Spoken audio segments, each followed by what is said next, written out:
For years, the Soviet Union insisted that violent serial murder was a problem of capitalist societies. Official ideology held that socialist communities had eliminated the social conditions that produced such crimes. But in the forests, rail stations and forgotten fields surrounding the industrial city of Rostov-on-Don, reality told a different story.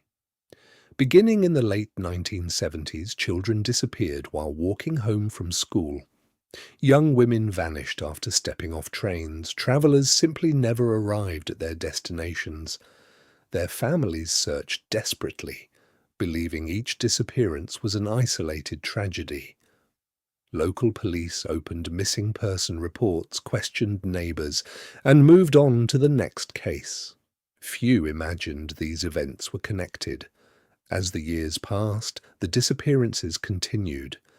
Investigators found bodies scattered across hundreds of miles of countryside, often concealed beneath leaves or hidden in wooded ravines. The scenes appeared chaotic, offering little immediate evidence and few reliable witnesses. Each discovery deepened the mystery. What authorities did not yet understand was that they were confronting one of the most complex homicide investigations in Soviet history. An investigation that would challenge accepted beliefs about criminal behavior, expose weaknesses in forensic science, and forever change the way violent crimes would be investigated throughout the region. Today, decades later, the case remains a powerful reminder that truth cannot be hidden indefinitely, even behind the strongest political systems. Between 1978 and 1990, investigators across southern Russia would devote thousands of hours to following leads that often ended in disappointment. Hundreds of interviews were conducted, thousands of citizens were questioned, entire neighborhoods were canvassed after each new discovery. Despite these efforts, the individual responsible repeatedly avoided identification. The investigation became increasingly complicated by the geography itself. Much of the region was connected by an extensive railway system, allowing people to travel between industrial towns, farming villages, and major cities with relative ease. Forests bordered rail lines, isolated footpaths crossed open farmland, and many locations remained largely unobserved after dark. As reports accumulated, investigators began noticing subtle similarities between otherwise unrelated crime scenes. Patterns slowly emerged where previously there had been only confusion. But recognizing a pattern and identifying a suspect are two very different challenges. By the time authorities realized they were searching for a single offender, years had already passed, and dozens of families had been left searching for answers. To understand how this investigation unfolded, it is important to understand the world in which it occurred. The Soviet Union of the late 1970s operated under a centralized system where information was carefully managed. Institutions projected confidence, and public acknowledgement of certain crimes was often limited. Law enforcement agencies were highly structured, but modern forensic techniques, including widespread DNA analysis, had not yet become available. Investigators relied heavily on witness testimony, physical evidence recovered at crime scenes, blood typing, fingerprint comparisons, and painstaking manual record keeping. Each homicide required enormous investigative effort, often involving hundreds of officers working across multiple jurisdictions. Communication between agencies was slower than it is today, and sharing information across regions could be difficult. Cases that might now be connected within hours often remained separated for months or even years. It was within this environment that one of history's most difficult serial homicide investigations gradually took shape. This documentary is not intended to sensationalize violence or glorify the individual responsible. Instead, it examines the investigation itself.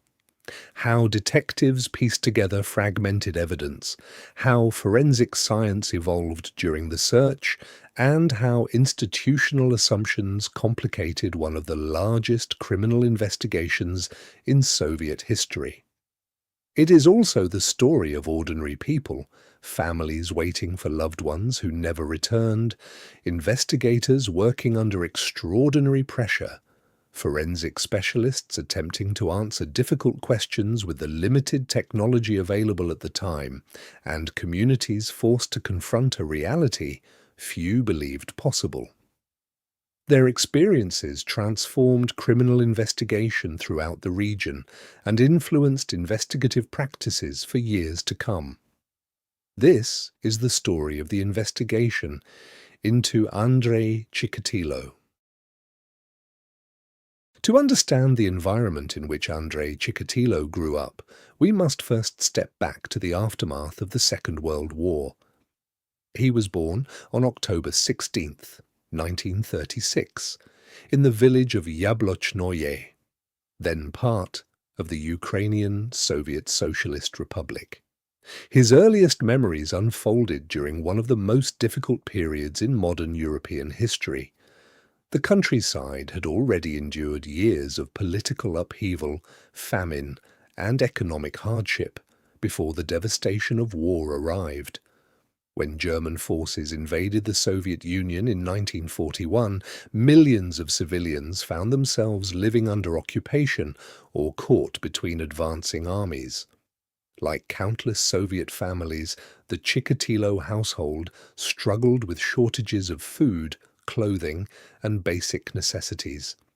Villages were scarred by destruction, while fields that once produced grain became battlefields or lay neglected. Every family carried stories of loss. Fathers disappeared into military service, homes were damaged or abandoned, and children learned early that survival often depended on endurance rather than comfort. Historians describe this period as one of collective trauma. Entire communities were focused on rebuilding their lives amid poverty and uncertainty. These conditions shaped an entire generation, but they did not determine who those children would become. Millions endured the same hardships and went on to live ordinary law-abiding lives. For investigators decades later, however, understanding this world helped paint a fuller picture of the man they were trying to understand. When the war finally ended, peace did not immediately bring prosperity. Across the Soviet Union, reconstruction became the nation's highest priority. Cities, factories, railways, and farms required years of rebuilding. In rural Ukraine, many communities continued living with limited resources well into the 1950s. Electricity remained inconsistent in some villages, consumer goods were scarce, and families often repaired rather than replaced what little they owned. Education, however, became one of the government's principal investments. Schools reopened, literacy campaigns expanded, and young people were encouraged to pursue technical training and higher education as symbols of national recovery. Those who knew Chikatilo during these years later described him as quiet, academically capable, and reserved. He reportedly enjoyed reading and demonstrated strong performance in school, despite living with significant physical challenges, including severe nearsightedness that often made everyday activities more difficult. To neighbors and teachers, there was little that obviously distinguished him from countless other students striving for opportunities in a rapidly changing Soviet society. Nothing in those early public observations suggested that investigators would one day scrutinize every detail of his childhood in search of clues. As Chikatilo entered adulthood, his life appeared, at least outwardly, to follow a conventional path. He pursued higher education, eventually studying engineering and later subjects related to literature through correspondence courses. Like many Soviet citizens of the era, he moved between different jobs while seeking greater stability and opportunity. Employment records reflected a series of ordinary occupations rather than anything that attracted unusual attention. He later married, started a family, and became the father of 2 children. To colleagues and neighbors, he often appeared unremarkable, a man living within the routines expected of millions of Soviet workers. Investigators would later recognize this outward normalcy as one of the greatest challenges in the case. The image of an ordinary husband, father, and employee contrasted sharply with the individual they would eventually uncover. That contrast complicated assumptions about who could commit such crimes and delayed recognition of the offender for years. The lesson investigators carried forward was both unsettling and enduring. Appearances alone reveal very little about hidden behavior. By the mid-1970s, nothing publicly connected Andrei Chikatilo to the investigation that would later consume Soviet law enforcement. The Rostov region was expanding. Passenger trains linked industrial centers with farming communities, creating constant movement between cities, villages, and rural stations. Every day, thousands of people traveled these routes for work, education, or family visits. The railway network represented progress, efficiency, and national development. Yet its vast scale also created opportunities for anonymity. Busy stations, isolated stretches of track, wooded paths leading away from platforms, and lightly travelled countryside made it difficult for authorities to monitor every location. Jurisdictional boundaries further complicated investigations, as local police departments often handled incidents independently before broader connections became apparent. Within only a few years, these rail corridors would become central to one of the most extensive homicide investigations in Soviet history. The ordinary rhythm of daily life was about to be interrupted by a series of disappearances that, at first, seemed entirely unrelated. The investigation was about to begin. By the late 1970s, life in the Rostov region followed a familiar rhythm. Passenger trains connected cities with farming communities. Children walked to school without constant supervision. Workers travelled long distances between factories and villages. Families expected loved ones to return home at the end of the day. Then, in December 1978, that ordinary routine was shattered. 9-year-old Yelena Zakotnova disappeared in the city of Shakhty after leaving home. When she failed to return, her family immediately began searching. Neighbors joined the effort, checking streets, school routes, nearby buildings, and familiar gathering places. Hours passed without answers.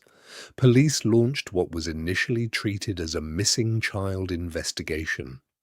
Officers interviewed relatives, questioned neighbors, and searched nearby areas.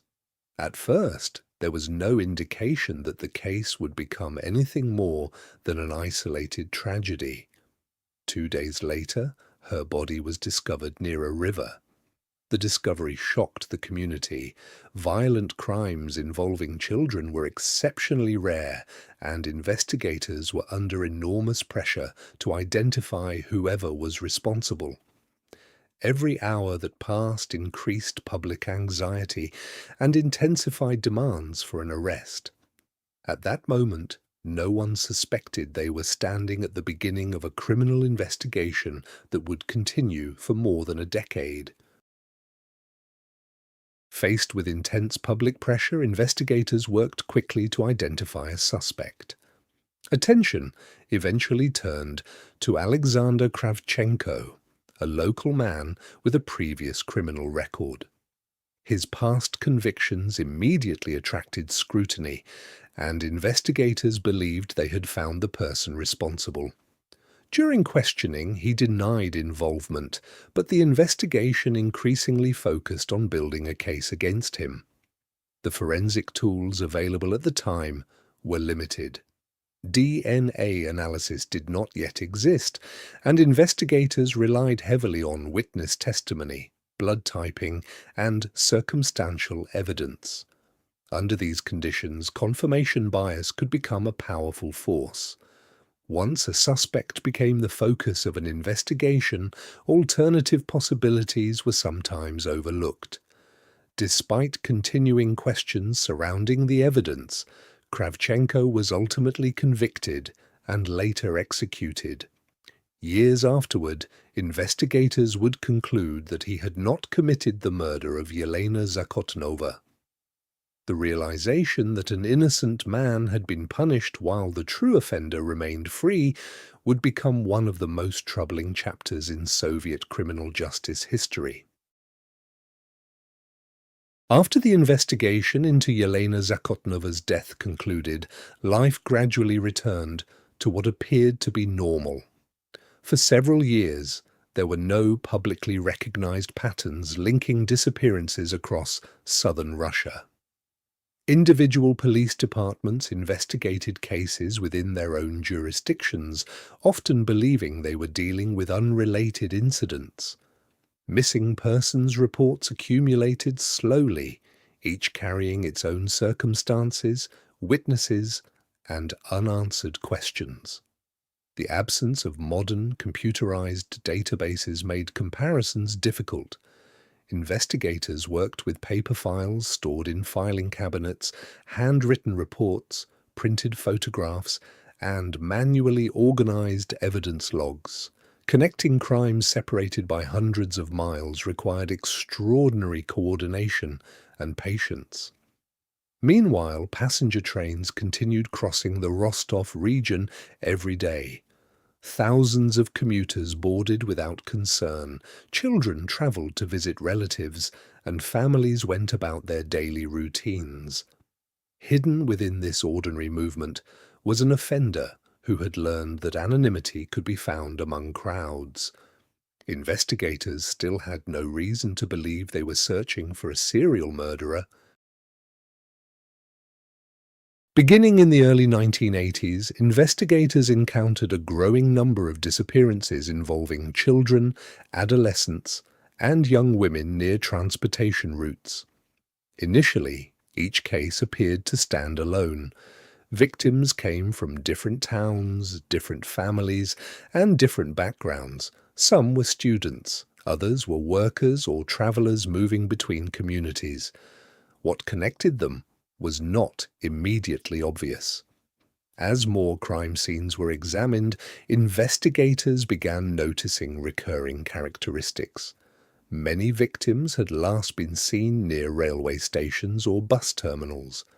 Several were discovered in wooded areas or isolated fields located within walking distance of transportation corridors. These similarities did not immediately prove a single offender was responsible, but they raised difficult questions. Could coincidence explain the repeated locations? Or was someone deliberately selecting places where witnesses would be scarce and escape routes plentiful? The answers remained frustratingly out of reach. Each new case added another file to an expanding collection of unanswered investigations. By the early 1980s, investigators could no longer ignore the possibility that multiple cases were connected. Senior officials authorized larger investigative teams, bringing together detectives, forensic specialists, prosecutors, and criminal psychologists to compare evidence across jurisdictions. Information that had once remained confined to local offices was gradually assembled into a broader, investigative picture. For many officers, this represented unfamiliar territory. The Soviet Union had little practical experience investigating a serial homicide case of this scale. Training materials were limited, behavioral profiling remained in its infancy, and many traditional assumptions about violent crime were being challenged by the evidence unfolding before them. The investigation entered a new phase, one that demanded cooperation across cities, regions, and agencies. Yet, despite growing resources and increasing determination, investigators still had no name, no reliable suspect, and no clear understanding of how the offender continued to evade capture. The hunt had only just begun. By 1983, the growing collection of case files could no longer be dismissed as coincidence. Investigators from different districts began comparing reports side by side. They studied maps, travel routes, witness interviews, and recovery locations. What had once appeared to be isolated crimes now revealed subtle but recurring similarities. Victims disappeared near transportation hubs. Many were last seen close to railway stations or bus routes before vanishing into the surrounding countryside. For experienced detectives, this represented a turning point. If these crimes were connected, then they were no longer searching for multiple unknown offenders. They were pursuing a single individual who had managed to move unnoticed across hundreds of miles while leaving investigators chasing separate pieces of the same puzzle. The realization was both encouraging and deeply unsettling. A single offender meant patterns could be identified, movements could be analyzed, and investigative resources could be concentrated. But it also meant the same individual had likely been operating undetected for years. The challenge now was not simply solving another homicide. It was identifying a person who seemed to understand how to disappear into ordinary Soviet life. As investigators examined travel records and recovery locations, one feature appeared again and again: the railway network. Stretching across southern Russia, the rail system connected industrial cities, farming communities, mining towns, and remote villages. Millions of passengers relied on these trains every year. For investigators, the network represented both a lifeline and an enormous challenge. Unlike modern transportation systems equipped with surveillance cameras and digital ticket records, Soviet rail travel offered relatively little opportunity to track individual passengers. Tickets were often purchased with minimal documentation, stations remained crowded throughout the day, and witnesses rarely remembered the countless strangers who passed through each platform. Detectives began retracing the final known movements of victims. Teams walked station platforms, measured distances to nearby wooded areas, interviewed railway employees, and searched for recurring travel patterns. The geography itself became an investigator. Every station, every path leading into the forest, every isolated clearing was carefully documented. Slowly, the landscape began revealing possibilities that individual crime scenes never could. Yet even as the map grew clearer, the identity of the offender remained hidden somewhere within the crowds. The investigation also exposed the limits of forensic science during the early 1980s. Today, DNA evidence can connect crime scenes separated by decades. At the time, those tools simply did not exist.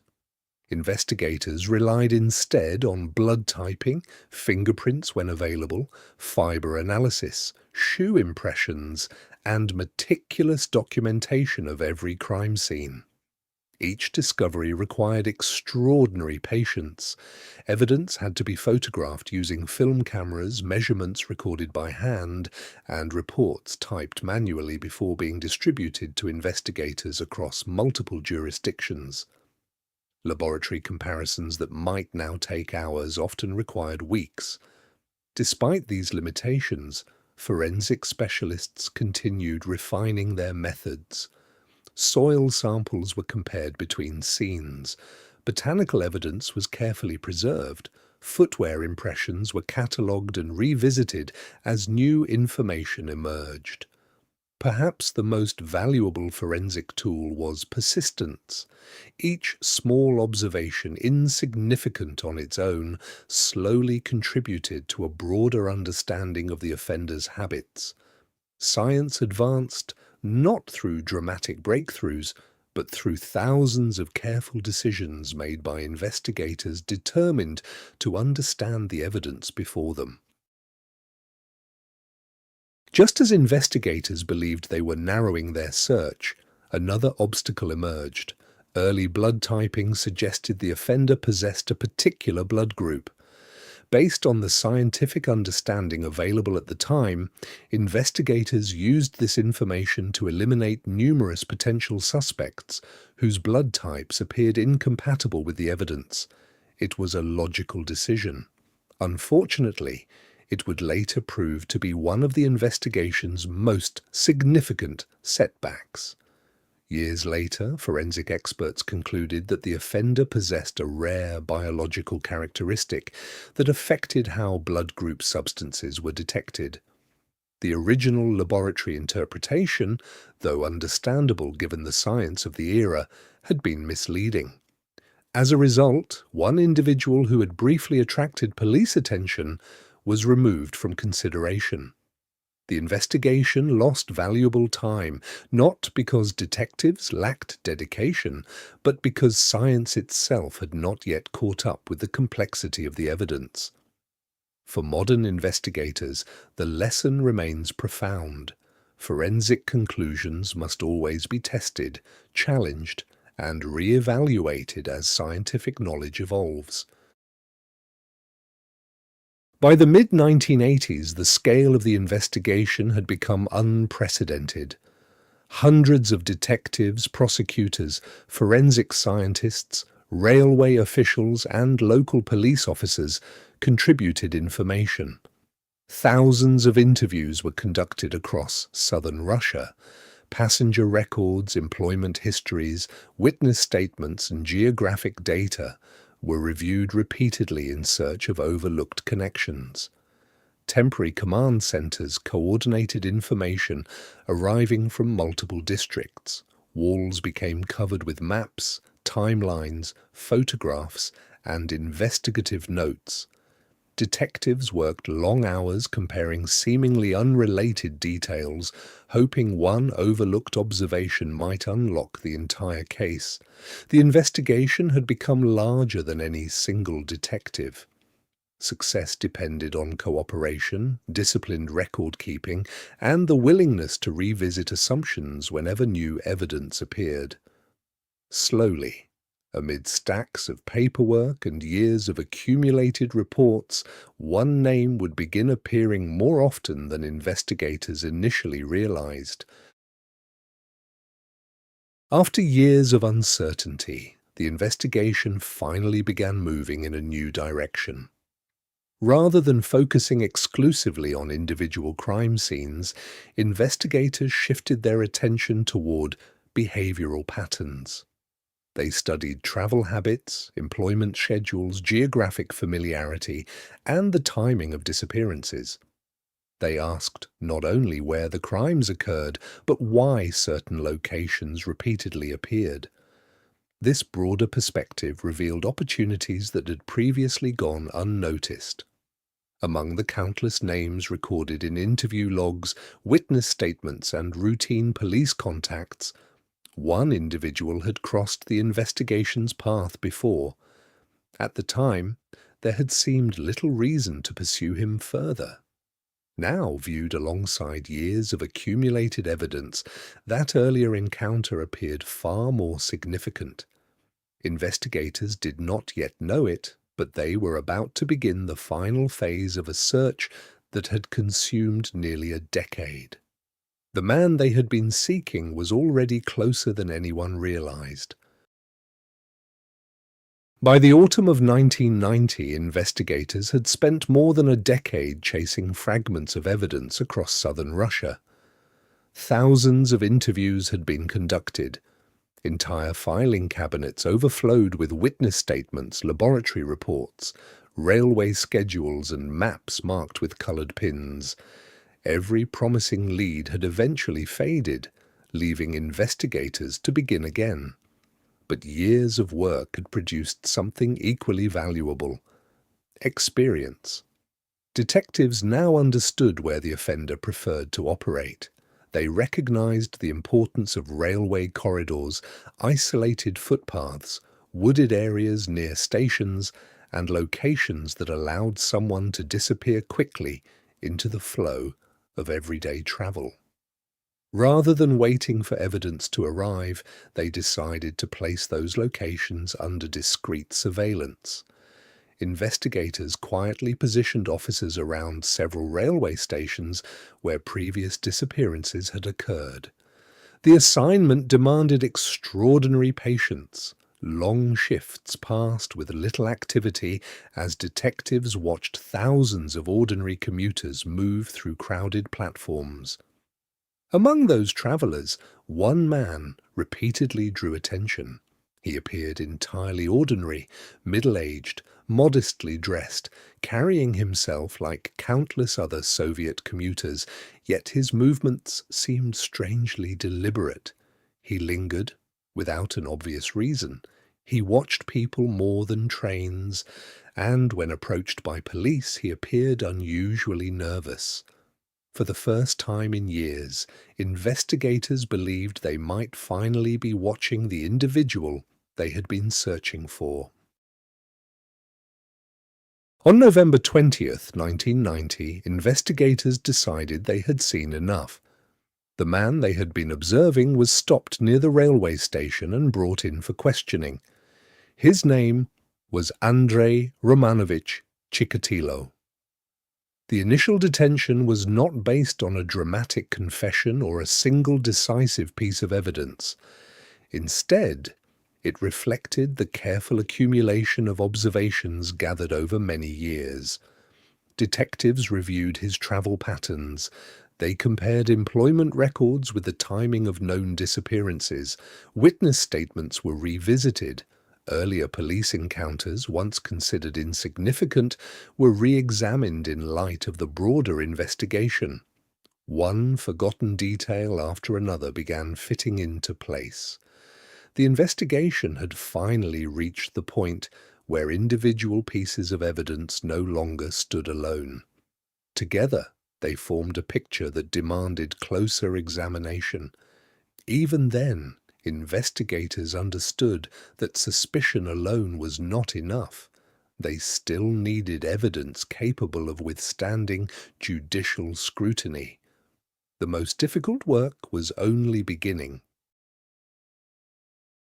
Following the arrest, investigators entered one of the most demanding phases of the entire case. Years of accumulated evidence had to be reviewed with exceptional care. Detectives reconstructed travel timelines spanning more than a decade. Employment records were compared against dates of disappearances. Witness interviews were organized chronologically. Laboratory reports that had once seemed unrelated were placed side by side. Nothing could be assumed. Every conclusion required independent verification. The investigation had learned painful lessons about premature certainty years earlier. This time, detectives moved deliberately, determined that every fact would withstand careful examination.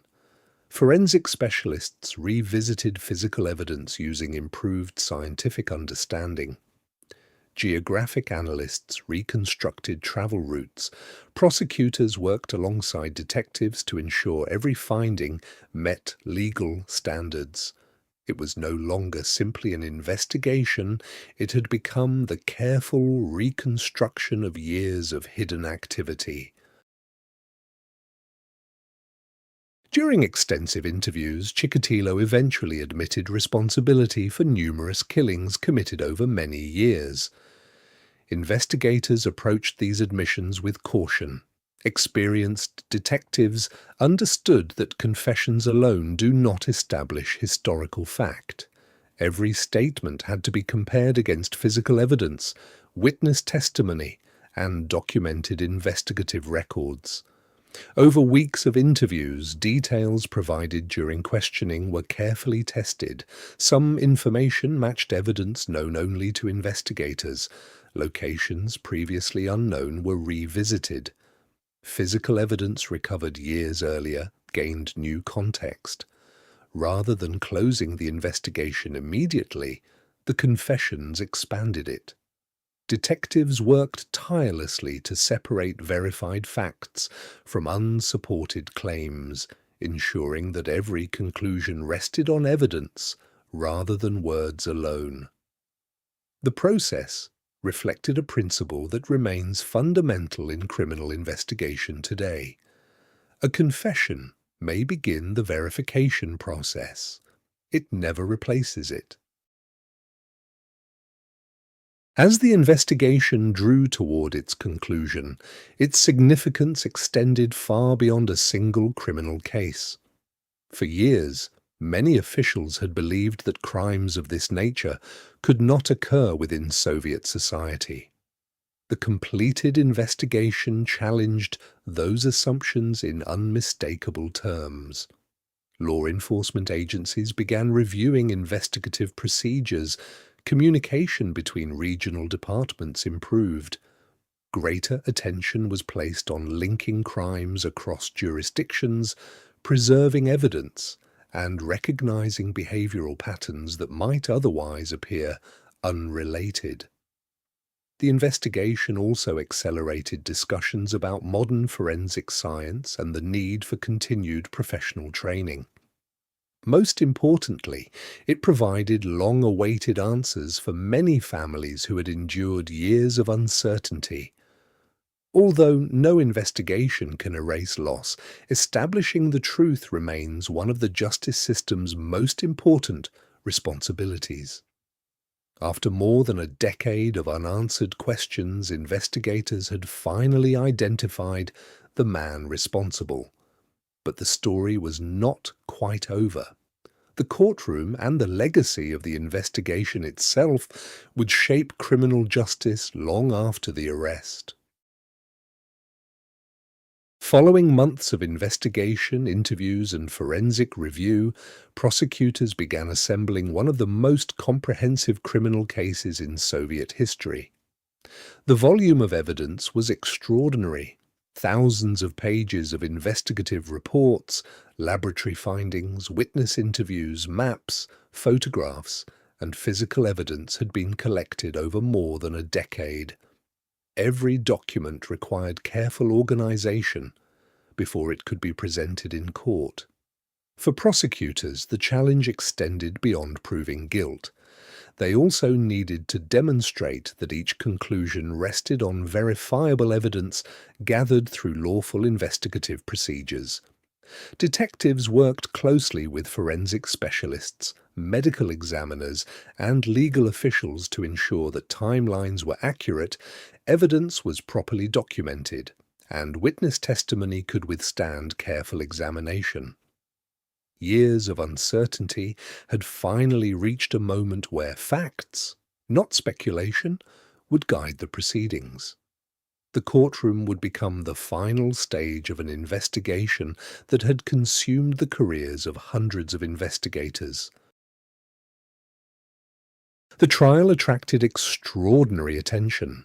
For many citizens, this was the first opportunity to learn the full scope of an investigation that had unfolded largely outside public view. Inside the courtroom, prosecutors presented years of accumulated evidence. Investigators described how separate cases had gradually been connected across multiple jurisdictions. Forensic specialists explained the scientific methods available during the investigation and how advances in laboratory analysis had clarified earlier uncertainties. Witnesses testified about timelines, observations, and investigative procedures. Throughout the proceedings, the court sought to evaluate not emotion, but evidence. Every conclusion was examined through documentation, expert testimony, and corroborated facts. For the families affected by the investigation, the trial represented more than a legal process. It marked the first time many unanswered questions were addressed in a public forum. Although no verdict could undo the suffering endured over the previous decade, the judicial process provided a formal accounting of what investigators had painstakingly uncovered. Following the conclusion of the trial, the court found Andrei Chikatilo guilty. He was sentenced under the laws in force at the time, and in February 1994, the sentence was carried out. With the legal proceedings complete, one chapter of the investigation came to an end. Another was only beginning. Investigators, forensic scientists, prosecutors, and criminologists immediately began studying the case in detail. What had delayed the investigation? Which decisions proved effective? How could future investigations be improved? These questions became the foundation for important professional discussions extending well beyond southern Russia. Rather than viewing the investigation solely as a historical case, law enforcement agencies increasingly treated it as a learning opportunity, one that exposed weaknesses, highlighted strengths, and encouraged continued modernization of investigative practice. Few investigations leave a lasting imprint on an entire profession. This was one of them. The Chikatilo investigation underscored the importance of communication between jurisdictions, centralized case coordination, behavioral analysis, geographic crime mapping, and the continual reassessment of forensic evidence as scientific knowledge advances. In the years that followed, many investigative agencies placed greater emphasis on preserving evidence, maintaining comprehensive case databases, and sharing information more effectively across regional boundaries. The case also illustrated an enduring truth about criminal investigation. Technology is invaluable, but technology alone does not solve cases.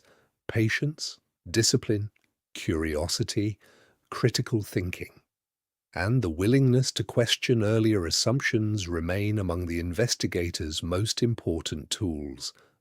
Those lessons continue to influence homicide investigations around the world today. While history often remembers notorious offenders by name, the true measure of an investigation lies elsewhere. It lies with the victims whose lives were interrupted, the families who searched through long nights without answers, the investigators who refused to abandon difficult cases despite years of frustration, the forensic specialists who continued refining their work with every new discovery, and the communities that quietly carried the weight of uncertainty for more than a decade. Their perseverance transformed one of the most challenging criminal investigations of the 20th century into an enduring lesson in determination, professionalism, and the pursuit of truth. This story ultimately belongs to them. The investigation into Andrei Chikatilo remains one of the most extensively studied criminal cases in modern history, not because of the individual at its center, but because of what investigators learned in pursuing the truth. It demonstrated that assumptions, no matter how widely accepted, must always yield to evidence. It showed that scientific understanding evolves and that investigators must evolve with it. It revealed the value of cooperation across agencies, careful documentation, and the persistence required to solve complex crimes that span years and jurisdictions. Most of all, it reminds us that justice is rarely the result of a single breakthrough. It is built patiently, one interview, one forensic examination, one carefully documented fact at a time. Thank you for joining us for this examination of one of the most significant criminal investigations of the 20th century. If you appreciate historically grounded, evidence-focused documentaries exploring the evolution of criminal investigation, consider subscribing to Criminalist Files. Until next time, stay curious, question assumptions, and never stop following the evidence.